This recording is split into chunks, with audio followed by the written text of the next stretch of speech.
Assalamualaikum warahmatullahi wabarakatuh. Di sini saya akan menjelaskan tentang komponen-komponen pengembangan kurikulum. Di sini ada beberapa poin. Poin yang pertama yaitu kurikulum sebagai sistem. 2. Komponen tujuan, komponen materi, komponen strategi, dan komponen evaluasi. 1. Kurikulum sebagai sistem. Kurikulum sebagai suatu sistem merupakan bagian dari sistem persekolahan, sistem pendidikan, dan prosedur kerja sebagaimana cara menyusun suatu kurikulum, melaksanakan, mengevaluasi, dan menyempurnakannya. Sebagai suatu sistem, maka setiap komponen harus berkaitan satu sama lain. Jika ada salah satu komponen tidak berkaitan, maka sistem kurikulum secara keseluruhan akan terganggu. Yang kedua adalah komponen tujuan.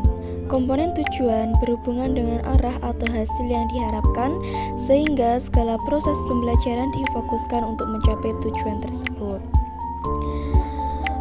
Dalam undang-undang dijelaskan bahwa kurikulum menyediakan kesempatan yang luas bagi peserta didik untuk mengalami proses pendidikan dan pembelajaran untuk mencapai tujuan pendidikan khususnya dan menciptakan sumber daya manusia yang berkualitas.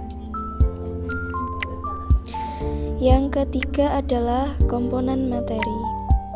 Komponen materi pada hakikatnya adalah semua kegiatan dan pengalaman yang dikembangkan dan disusun untuk mencapai tujuan pendidikan. Secara umum, isi kurikulum itu dapat dikelompokkan menjadi 3. Yang pertama yaitu logika, yang kedua adalah etika, dan yang ketiga adalah estetika. Yang keempat adalah komponen strategi. Strategi pembelajaran merupakan pola umum rencana interaksi antara siswa, guru, dan sumber belajar lainnya pada suatu lingkungan belajar untuk mencapai tujuan pendidikan tertentu. Ada beberapa pengklasifikasian. Yang pertama berdasarkan rasio guru dan siswa dalam pelajaran. Yang kedua berdasarkan pola hubungan guru dan siswa dalam pembelajaran. Yang ketiga adalah berdasarkan peranan guru dan siswa dalam pengelolaan pembelajaran. Yang keempat berdasarkan peranan guru dan siswa dalam mengolah pesan atau materi pembelajaran. Yang terakhir yaitu berdasarkan proses berpikir dalam mengolah pesan atau materi pembelajaran. Yang terakhir adalah komponen evaluasi. Evaluasi merupakan salah satu komponen kurikulum untuk melihat efektivitas pencapaian tujuan.